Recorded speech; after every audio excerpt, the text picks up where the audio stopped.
Do the last part of question 7, which is 7D3. Refer to the scatter plot alongside that looks at the correlation between the students' mathematics and science results. Answer the questions that follow. Given that S is a point on the line of best fit, will the correlation coefficient increase, decrease, or stay the same if S is removed? You see that? Explain.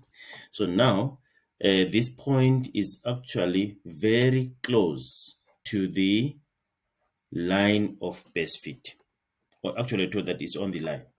So now, if it is removed, what will happen to the correlation coefficient? It is going to decrease. It is going to decrease because this line is actually on the line of best fit. You see that? Let me just compare this point. I said this line, this point, sorry. Let me just compare this point and this point. This point T here is far away from what? From the other points. If you see that, it's an outlier.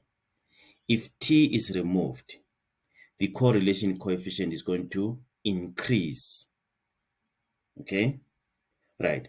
But if S is removed because it's actually on the line, the correlation coefficient is going to decrease. Okay? Right.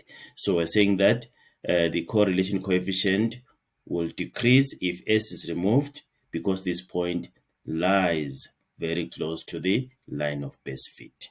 Okay. Thank you. We'll meet when we're doing question 8.